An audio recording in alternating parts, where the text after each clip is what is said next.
Ku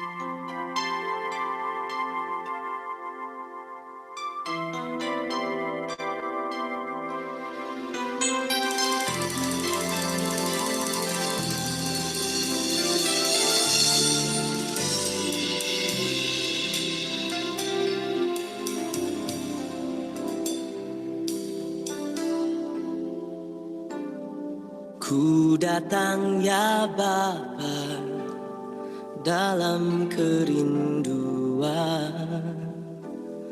memandang keindahan-Mu.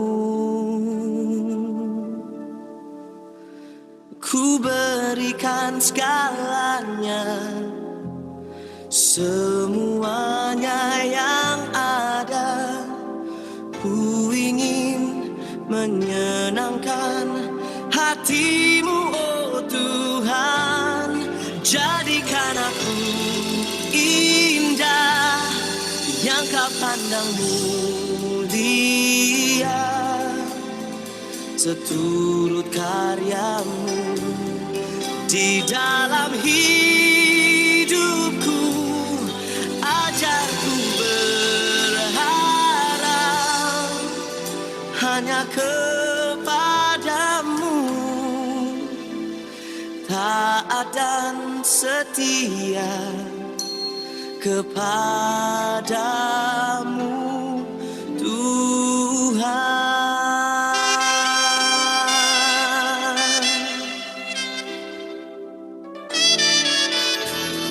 Ku datang ya Bapa dalam kerinduan,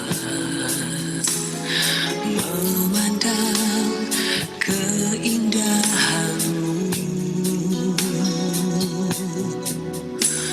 Ku berikan segalanya, semuanya yang ada. Ku ingin menyenangkan hati-Mu, oh Tuhan. Jadikan aku indah yang Kau pandang mulia, seturut karya-Mu di dalam hidupku. Ajarku berharap hanya kepada-Mu, taat dan setia kepada-Mu, Tuhan.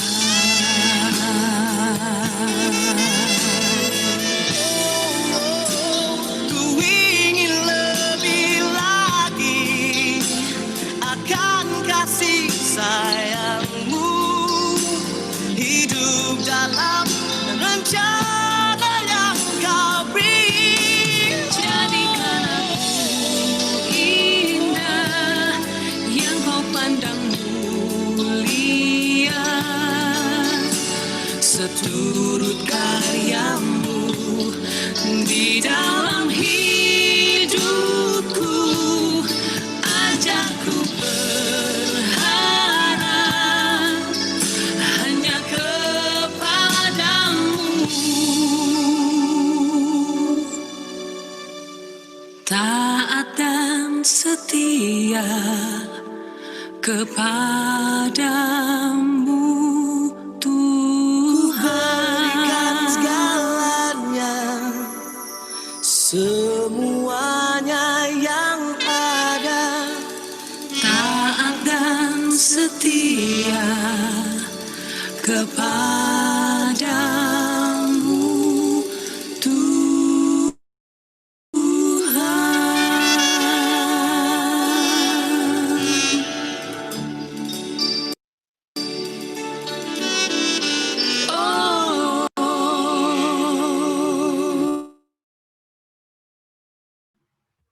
Mari teman-teman kita bersatu dalam doa. Selamat sore ya Bapak, terima kasih ya Bapak atas penyertaan-Mu sepanjang hari ini ya Bapak. Sebentar kami akan memulai komsel kami ya Bapak, berkati ya Bapak apapun yang kami terima hari ini, supaya kami bisa menjalankannya dengan baik. Terima kasih ya Bapak, hanya dalam nama Tuhan Yesus kami berdoa. Amin.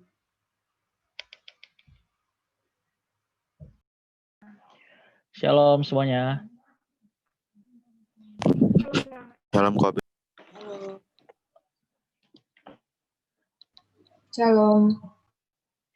Shalom. Oke.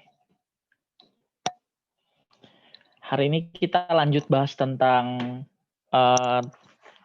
tema besarnya itu tentang kodrat yang diubahkan. Tapi sub pembahasannya itu tentang independensi dalam proses perubahan kodrat. Independensi dalam proses perubahan kodrat. Dari judulnya ini teman-teman ngerti dulu nggak nih? Independensi dalam perubahan kodrat itu apa sih sebetulnya? Independen dulu deh, dari kata yang gampang ya. Independen juga susah, Kak. Bebas Kak, bebas. Oke, bebas. Apalagi? Dari kata independensi.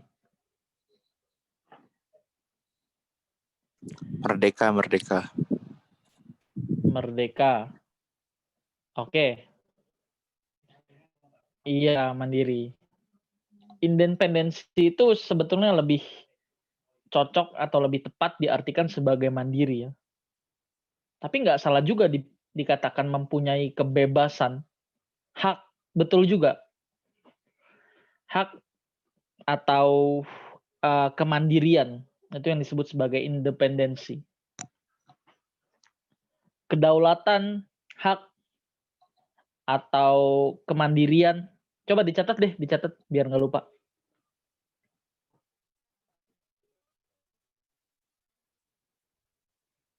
Independensi itu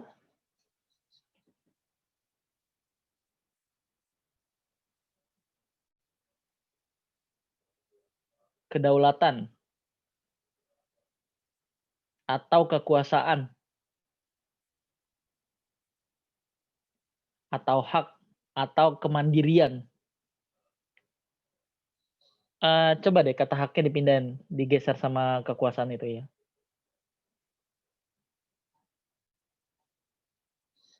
Independensi itu artinya kedaulatan, kekuasaan, hak, atau kemandirian, atau bisa juga diartikan dengan bahasa yang lebih teologis itu sebagai memiliki kehendak bebas. Dalam bahasa Latin itu diartikan sebagai liberum arbitrium. Kita pernah bahas ya, bahasa Latin, liberum arbitrium. Oke, judulnya adalah tentang independensi dalam proses perubahan kodrat. Berarti dari sini kita artikan bahwa perubahan atau dalam proses perubahan kodrat itu ini nggak bisa berlangsung atau terjadi dari salah satu pihak saja. Misalnya, kita mengharapkan karena kita percaya Tuhan Yesus, kita otomatis selamat. Di mana letak perubahan kodratnya? Di mana letak kemandiriannya? Jadi yang benar gimana, Kak? Oke, nanti di akhir kita akan tahu ya sebetulnya dimaksud dengan independensi ini apa. Tapi secara definisi kita udah bahas. Nah, sesungguhnya setiap orang itu dapat menentukan apakah memberi diri untuk diubah menjadi seseorang yang mengenakan kodrat ilahi, divine nature, atau memiliki karakter ilahi, atau dia tetap memilih berkodrat manusia, sinful nature, human nature, yang sama artinya dengan tidak diubahkan. Standar kekristenan itu bukan menjadi baik loh, tapi bagaimana kita yang percaya di dalam namanya, itu diubah kodratnya, menjadi manusia baru. Atau berkodrat ilahi, berkarakter ilahi. Memiliki pikiran, perasaan, atau keinginan seperti Tuhan. Memandang seperti Tuhan memandang, memiliki keinginan seperti Tuhan mengingini sesuatu. Atau bertindak. Jadi sebetulnya kita yang menentukan ya. Kita yang menentukan apakah kita ini mau tetap berkeadaan berkodrat manusia atau berkodrat dosa, sinful nature atau human nature, atau kita mau memberi diri kita untuk diubah menjadi seseorang yang berkodrat ilahi.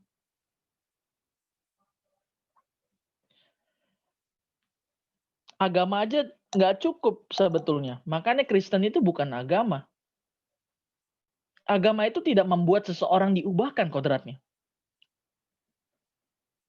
Yang dimaksud diubahkan kodratnya apa, Kak? Diubah karakternya. Seperti Tuhan Yesus memiliki karakter ilahi. Mengasihi sesama yang baik sama kita itu gampang. Tapi mengasihi musuh, mengasihi orang yang ngomongin kita dari belakang, udah dijahatin berkali-kali tapi tetap buat baik, itu namanya karakter ilahi. Nah ini cuma bisa didapat kalau kita belajar firman. Kalau kita percaya di dalam nama Tuhan Yesus, kita dikasih fasilitas. Yohanes 1 ayat 12 ya. Exousia, privilege, fasilitas keselamatan, Injil, Roh Kudus. Penebusan dulu ya. Penebusan, Injil, Roh Kudus, penggarapan akan firman Tuhan. Dikasih fasilitas. Tapi dengan kita menjadi Kristen terus punya fasilitas, bukan berarti kita otomatis selamat. Enggak. Harus direspon keselamatan itu. Saya sering banget bilang, anugerah itu bukan hanya untuk diterima. Kasih karunia itu bukan hanya untuk diterima. Kan anugerah dan kasih karunia itu sama ya pengertiannya. Grace. Artinya kasih karunia atau anugerah. Anugerah itu orientasinya itu keselamatan. Kita bedain dulu ya, apa bedanya sih kasih karunia, apa bedanya anugerah, apa bedanya karunia, dan apa bedanya apa tuh? Waktu itu saya bandingkan dengan apa ya? Satu lagi saya lupa tuh. Yang jelas anugerah dan kasih karunia itu sama. Terus karunia apa, Kak? Karunia itu orientasinya membangun jemaat. Misalnya, saya punya karunia mengajar, maka saya dipercayakan untuk mengajar dalam satu pelayanan. Atau misalnya Yoel punya karunia bermain musik. Atau misalnya Lisa punya karunia untuk mengembalakan. Nah, macam-macam kita karunianya apa. Nah, itu orientasinya untuk membangun jemaat. Membangun sebuah persekutuan di dalam gereja. Komunitas yang disebut sebagai gereja. Gereja itu kumpulan orang yang dipanggil keluar untuk mengenakan cara hidupnya Tuhan Yesus. Itu gereja. Anugerah bukan hanya untuk diterima. Kasih karunia bukan hanya untuk diterima. Tapi juga untuk direspon. Diresponnya gimana tuh, Kak? Dipakai fasilitas yang dikasih itu. Apa? Dipakainya gimana? Kita dikasih Injil, belajarin Injil ya dong. Kita dikasih Roh Kudus, andalkan Roh Kudus dong. Dan lewat setiap masalah itu Tuhan sedang menggarap kita. Supaya karakter kita berubah sesuai dengan yang Tuhan kehendaki. Itu yang disebut sebagai penggarapan akan firman Tuhan. Ini kan kerjasama antara Tuhan dengan manusia ya. Ini yang disebut independensi. Tuhan gak maksa kita loh untuk milih ngikutin maunya dia apa enggak. Tuhan gak maksa.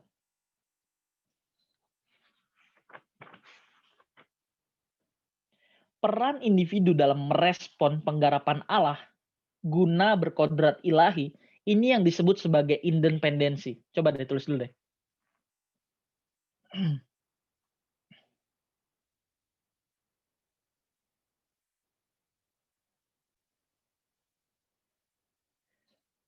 Peran individu dalam meresponi penggarapan Allah guna berkodrat ilahi, itu yang disebut sebagai independensi. Ulang ya.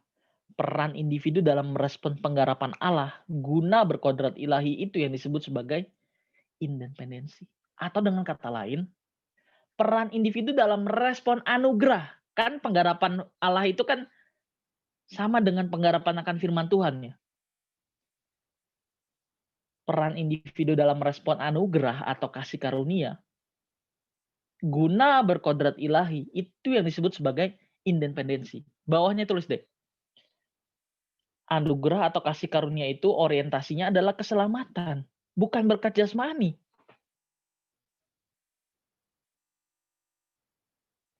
Tuhan mencurahkan anugerahnya, kasih karunia-Nya supaya kita sembuh, supaya kita tidak berkekurangan, itu kalimat yang salah. Anugerah atau kasih karunia itu orientasinya sekali lagi keselamatan. Keselamatan itu apa? Keselamatan itu adalah usaha Tuhan mengembalikan manusia ke rancangan semula. Usaha Tuhan mengembalikan manusia ke rancangan semula. Jangan digantikan atau diartikan sembarangan. Anugerah diartikan sebagai berkat materi atau fisik. Salah ya kalau diartikan berkat fisiologis atau berkat fisik. Anugerah kasih karunia itu sekali lagi orientasinya keselamatan. Untuk keselamatan kita. Supaya kita yang berkodrat dosa ini dirubah. Supaya kita bisa mengenakan kodrat ilahi atau karakternya Tuhan Yesus. Atau yang disebut sebagai mengenakan pikiran perasaan Kristus.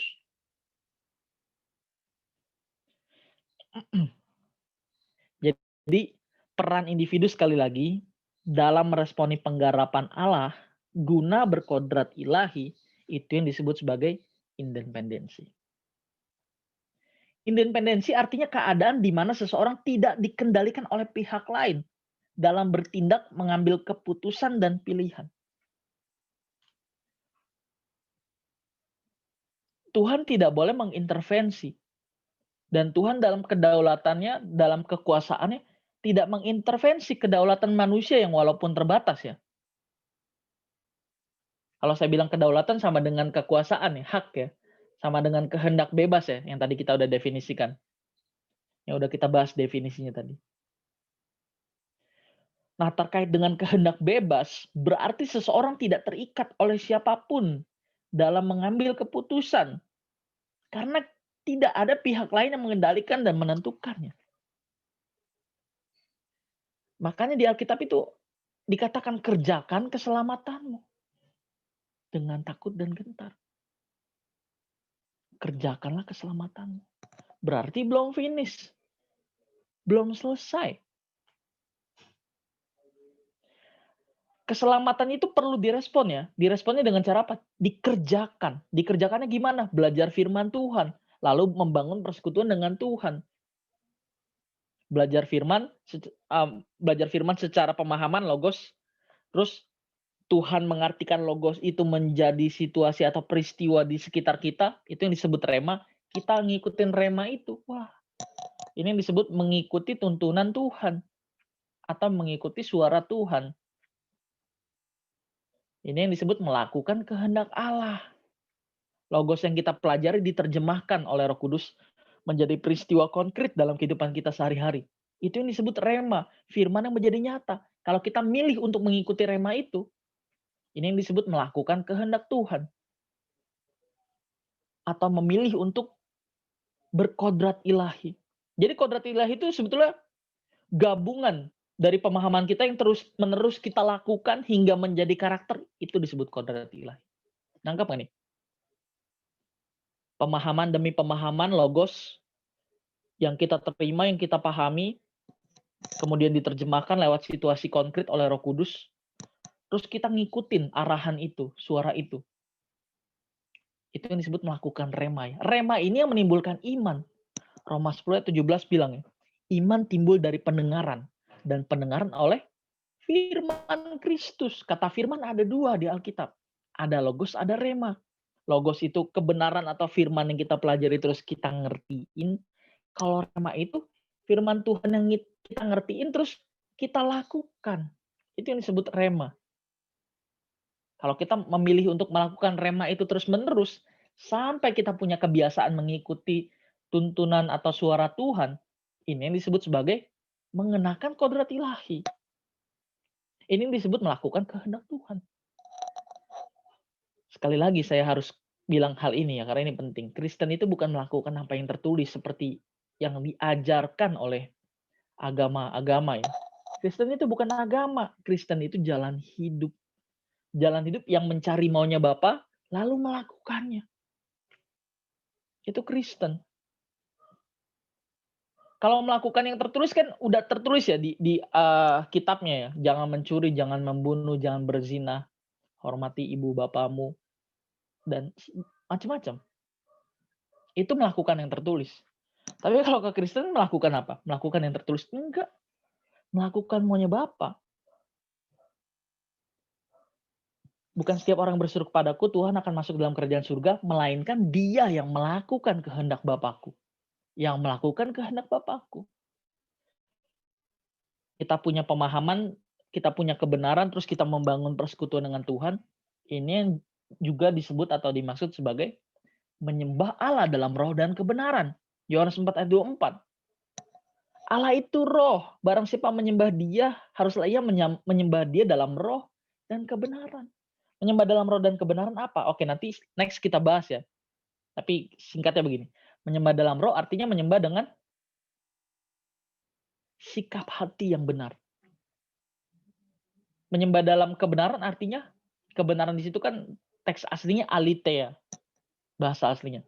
Artinya kebenaran yang berkaitan atau bertalian dengan pemahaman. Menyembah dalam roh dan kebenaran artinya menyembah dengan sikap hati dan pemahaman yang benar akan dia. Ini menyembah dalam roh dan kebenaran. Jadi bukan melakukan yang tertulis sekali lagi ya. Melakukan apa yang Bapa mau. Ini gimana bisa terjadi? Belajar firman, bangun persekutuan dengan Tuhan. Nanti lewat peristiwa Tuhan kasih tahu. Makanya kemarin kita bahas menang melewati badai ya, atau menang dalam tekanan. Masalah itu nggak bakal pernah habis tahu. Nggak bakal pernah selesai. Nggak bakal pernah selesai. Kalau kita udah tahu masalah itu akan terus ada, yang dirubah jangan penyelesaian masalah dong, fokus kita. Fokus kita adalah benerin batiniah kita, karakter kita. Supaya pada saat ada masalah, kita siap menghadapi masalah itu. Kita benar menyikapi masalah itu. Jadi yang dipersiapkan itu bukan persiapan untuk menyelesaikan masalah, tapi persiapan untuk menyelesaikan karakter atau keadaan batiniah kita yang belum sempurna. Belum sempurna di sini maksudnya adalah belum sesuai dengan yang Tuhan mau.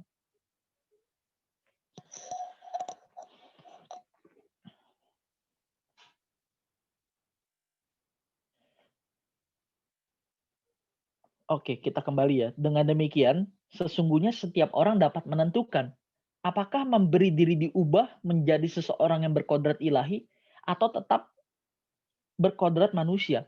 Kalau dibilang berkodrat manusia artinya kodrat dosa ya, menuju kodrat dosa ya. Human nature, sinful nature. Kodrat dosa itu apa sih? Kodrat dosa itu karakter yang selalu meleset. Karakter yang selalu meleset. Nggak sesuai dengan maunya Tuhan. Waktu itu kita sempat bahas tentang pengertian dosa ya. Dosa dalam perjanjian baru, apa? Masih ingat nggak? Dosa dalam perjanjian baru, apa?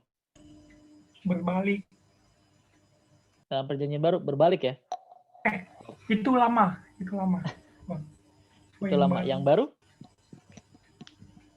Itu bertobat kali. Yang Yoel maksud. Berbalik itu pertobatan dalam perjanjian lama. Bukan kata dosa. Ya memang katanya mirip ya, syub ya. Sama-sama syub. Kata dosa dalam perjanjian lama itu syub. Artinya pelanggaran terhadap Taurat. Pelanggaran terhadap hukum-hukum atau peraturan. Itu dosa. Jangan mencuri, tapi kita mencuri. Kita melanggar Taurat. Melanggar hukum, melanggar peraturan. Kalau dalam perjanjian baru apa? Hamartia. Artinya meleset.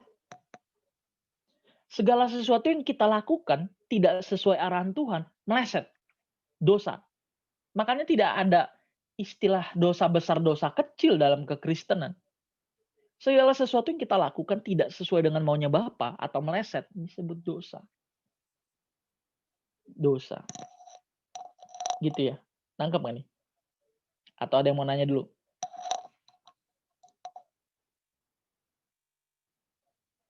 Oke. Kita lanjut kalau nggak ada yang mau tanya.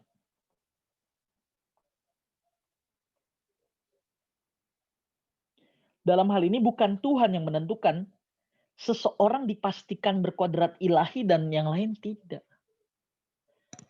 kata aku tidak menghendaki seorang pun binasa bukan berarti Tuhan itu menentukan atau memberi kemudahan dalam mencapai kodrat ilahi. Enggak. Tuhan itu tidak bisa melanggar tatanannya. Orang itu kalau mau berkodrat ilahi itu dia harus memasuki proses. Proses apa tuh? Proses untuk dilahirkan kembali atau lahir baru. Dimulai dari metanoia, perubahan cara berpikir. Metanoia itu bertobat dalam perjanjian baru. Kemudian sampai satu titik kita mengalami satu fase yang disebut sebagai paranoia. Paranoia di sini bukan artinya dalam psikologi ya, paranoid bukan. Paranoia di sini artinya pergeseran pola pikir. Pergeseran selera jiwa. Ini yang disebut lahir baru. Bukan ini ya, bukan paranoid sekali lagi, tapi pergeseran selera jiwa. Ini yang disebut lahir baru. Lahir baru. Dulu misalnya dia suka mabok-mabokan atau ngerokok. Tapi setelah dia mengalami proses perubahan cara berpikir sampai pada proses pergeseran keinginan atau perubahan selera jiwa yang disebut paranoia itu, bisa nggak dia mabok lagi atau ngerokok lagi? Bisa nggak? Bisa. Tapi dia udah nggak mau lagi. Nah ini yang disebut bergeser selera jiwanya. Bergeser. Nah, tentu proses pergeseran selera jiwa kita sampai titik standarnya Tuhan ya, kebaikan yang berstandar Tuhan. Ini kalau kita buat ini Tuhan menikmatinya apa Tuhan gak menikmatinya? Ini kalau kita lakukan ini Tuhan itu senang apa enggak? Sampai titik itu. Memang kalau dijelaskan secara definisi ini akan terlihat abstrak. Tapi kalau teman-teman mulai punya pemahaman yang lengkap, teman-teman ngerti apa yang saya katakan. Pergeseran selera jiwa ini. Ini goalnya sebetulnya, pergeseran selera jiwa, paranoia. Yang disebut sebagai lahir baru atau mengenakan kodrat ilahi. Atau menjadi manusia baru, sama aja.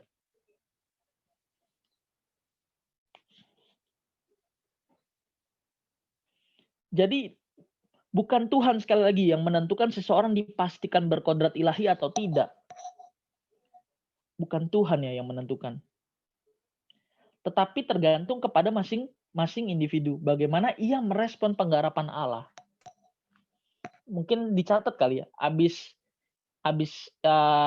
kita bahas ini, kita bahas tentang waktu ya. Hora kronos kairos. Dicatat kita bahas hora kronos kairos. Tapi kalau ini nggak selesai, kita lanjut dulu ya. Kayaknya sih nggak selesai nih. Nanti kita lanjut part 2-nya. Terus kita sambung ke pembahasan tentang waktu. Kata waktu dalam bahasa Yunani-nya ada 3 bahasa aslinya. Hora, kronos, kairos. Oke. Kalau ada yang mau tanya seperti biasa ya, boleh interupsi saya. Silahkan. Manusia itu memiliki komponen-komponen atau unsur-unsur sama seperti yang dimiliki atau terdapat dalam diri Tuhan. Apa tuh? Pikiran. Terus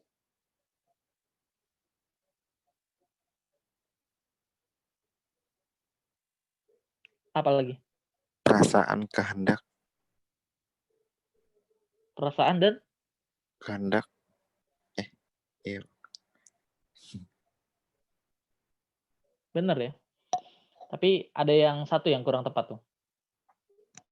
Pikiran, perasaan atau keinginan, dan kehendak bebas. Kata keinginan dan kata kehendak itu sama. Melakukan kehendak Tuhan, artinya melakukan keinginan Tuhan. Tapi kalau kehendak ditambah kata bebas, itu pengertiannya jadi lain. Nangkep kan nih? Jadi bukan pikiran, perasaan, dan kehendak saja, tapi pikiran, perasaan, dan kehendak bebas. Karena kata kehendak dan keinginan itu sebetulnya sama. Kita harus melakukan kehendak Tuhan. Maksudnya, melakukan keinginan Tuhan.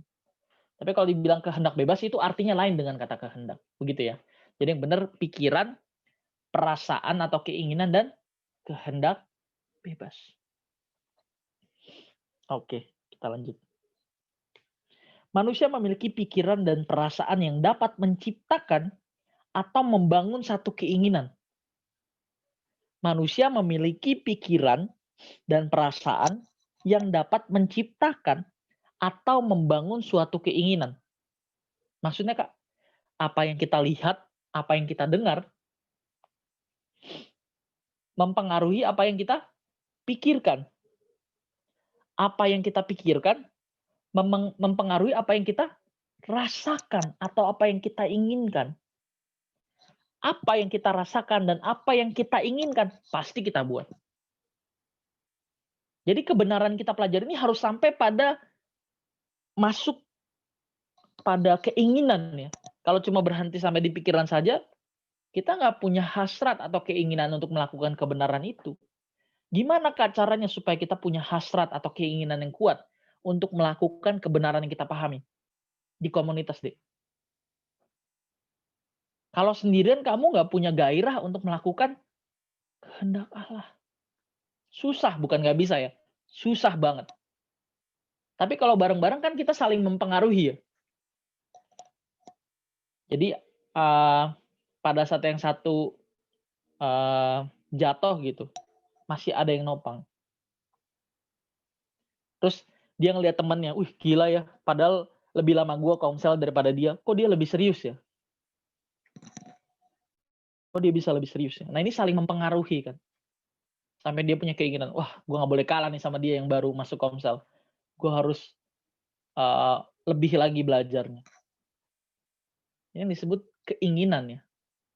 Sekali lagi nih kuncinya nih. Kalau kita males-malesan gitu untuk belajar kebenaran firman, kita nggak mungkin bisa melakukan kehendak Tuhan. Jadi kebenaran kita pelajari jangan sampai di otak aja, tapi sampai menjadi keinginan atau hasrat. Hasrat itu keinginan yang kuat atau gairah. Baru sampai pada tahap itu kita baru bisa melakukan kebenaran itu.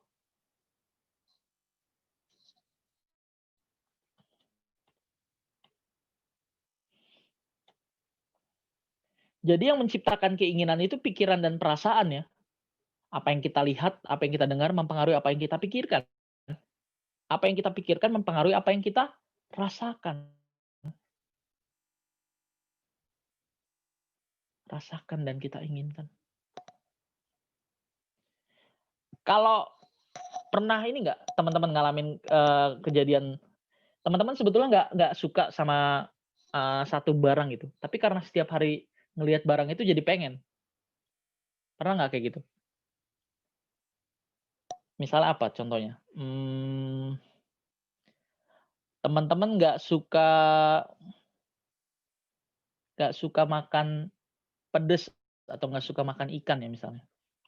Terus teman-teman bergaul sama teman-teman yang suka pedes sama suka ikan. Lama-lama teman-teman jadi suka ikan dan suka pedes. Tapi bicara lain kalau dia alergi ya. Bener nggak nih? Gue tadinya nggak bisa pedes gara-gara anak itu gue jadi suka pedes gitu. Ini kan ketularan ya. Apa yang sering kita lihat itu jadi keinginan nanti. Jadi keinginan. Yang tadinya kita nggak butuh, tapi gara-gara setiap hari ngelihat misalnya lihat iklan di HP ya. Wih, lagi murah nih, lihat di Shopee ya. Terus jadi ingin, jadi pengen, gara-gara sering lihat, apalagi ada diskonnya. Jadi apa yang paling banyak mewarnai jiwa kita, kalau dibilang apa yang paling banyak mewarnai jiwa kita, jiwa itu apa sih? Jiwa itu apa? Jiwa itu kesadaran. Apa yang paling banyak kita lihat, apa yang paling banyak kita dengar, maksudnya apa yang paling banyak mewarnai jiwa kita? Jiwa itu apa? Kesadaran. Di dalam jiwa terdapat pikiran, perasaan, dan kehendak bebas. Apa yang paling banyak mewarnai jiwa kita, itulah yang kita inginkan. Apa yang paling banyak mewarnai jiwa kita, itulah yang kita lakukan. Atau lebih parah lagi, itulah kita. Karena karakter sama dengan kebiasaan. Kebiasaan sama dengan karakter. Jadi orang bisa dilihat karakternya dari kebiasaan yang sering dia buat. Nangkep ya? Dengan demikian, kita dapat memahami bahwa manusia dapat memiliki pikiran dan perasaan, sehingga dapat membangun atau menciptakan keinginan dari dirinya sendiri. Justru pikiran dan perasaan diadakan oleh Allah agar memampukan setiap individu memiliki kehendak dari dirinya sendiri. Karena kan kita tahu ya, manusia diciptakan segambar dan serupa dengan Allah. Artinya manusia memiliki komponen atau unsur-unsur yang terdapat atau seperti yang terdapat dalam diri Tuhan. Apa tuh? Pikiran, perasaan, dan kehendak bebas. Nah, pikiran, perasaan ini yang memungkinkan atau memampukan kita untuk memiliki kehendak dari dirinya sendiri, dari diri kita sendiri. Ini yang disebut kedaulatan tadi ya, yang disebut independensi.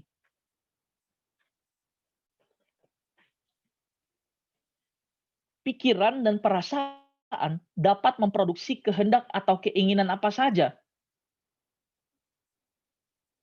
Ulang nih, pikiran dan perasaan dapat memproduksi kehendak atau keinginan apa saja. Dalam hal ini betapa berbahayanya kalau seseorang suka memamerkan keinginannya. Sebetulnya dia sedang merusak orang lain. Di medsos itu banyak sekali ya orang yang suka mengumbar keinginannya. Sebetulnya dia sedang merusak orang lain juga tahu dengan membuat postingan-postingan seperti itu.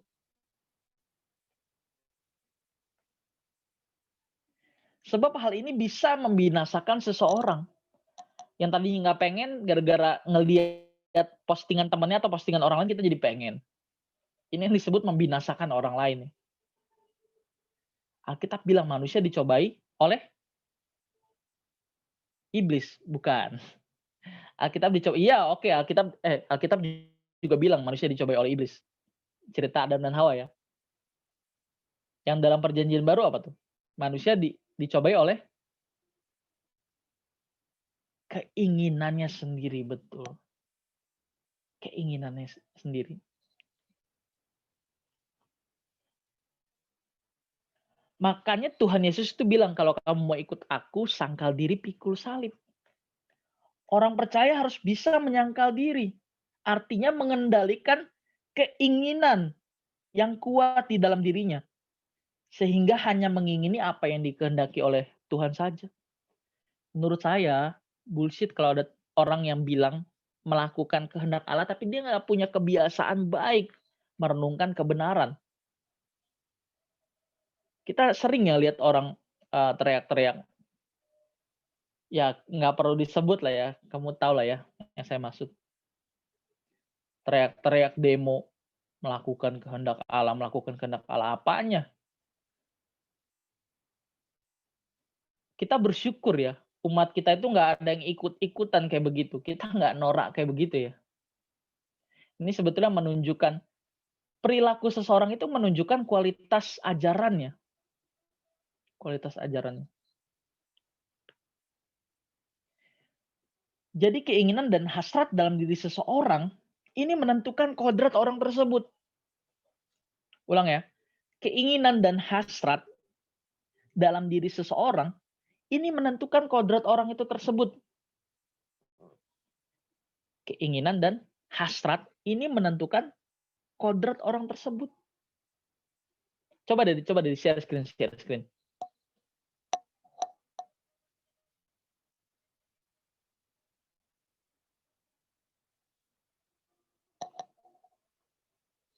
Ditulis keinginan dan hasrat dalam diri seseorang menentukan kodrat orang tersebut.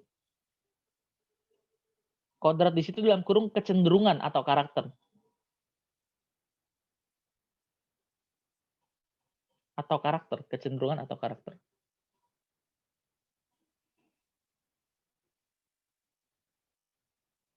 Bawahnya, apa yang paling banyak mewarnai jiwa kita, dalam kurung apa yang kita lihat dan apa yang kita dengar,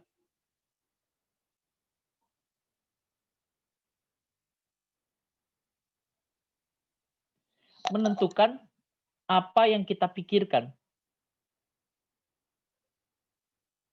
Apa yang kita pikirkan menentukan apa yang kita rasakan. Apa yang kita rasakan menentukan apa yang kita inginkan.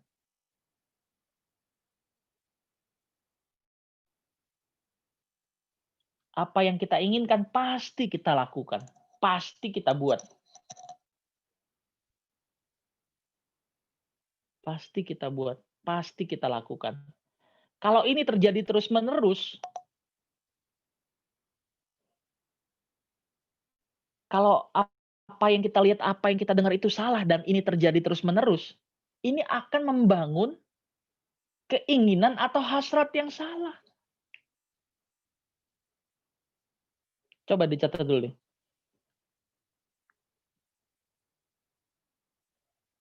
Kalau apa yang paling banyak mewarnai jiwa kita itu salah, ini akan membangun karakter yang salah atau karakter yang buruk ya.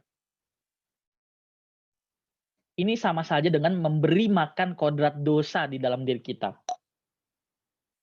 Memberi makan kodrat dosa di dalam diri kita. Atau dalam kurung human nature, sinful nature. Human nature atau sinful nature atau kodrat dosa. Kodrat dosa.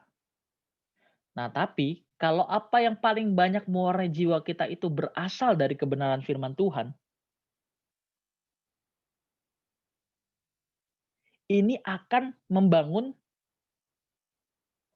kodrat ilahi atau karakter ilahi.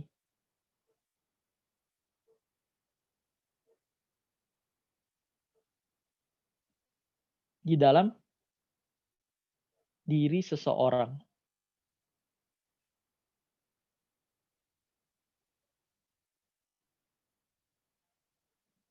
Oke, cukup. Orang itu kalau nggak segera diubah pikirannya. Dia udah tahu nih, dia udah ada di stadium yang berat untuk berubah. Tapi dia tetap gitu menolak untuk belajar kebenaran. Orang ini pasti binasa nanti. Binasa itu bukan mati ya, bukan meninggal. Binasa itu artinya terpisah dari Allah selamanya. Makanya mumpung kita masih muda nih, ayo kita belajar firman. Karena nanti kalau kita menunda belajar kebenaran, kita menunda nanti, saya rasa kita nggak ada kesempatan lagi untuk bisa mengenakan kodrat ilahi. Saya rasa udah nggak ada kesempatan lagi untuk menggenapi tujuan Tuhan. Karena menggenapi tujuan Tuhan itu justru dari muda. Kita belajar militan tuh dari muda. Bukan berarti muda belajar nanti tua nggak belajar. Salah. Oke. Saya mau ulang satu statement ini lagi. Keinginan dan hasrat dalam diri seseorang, sekali lagi, ini akan menentukan kodrat orang tersebut. Dan yang menentukan keinginan itu kan independensi kita masing-masing. Tuhan tidak mengintervensi.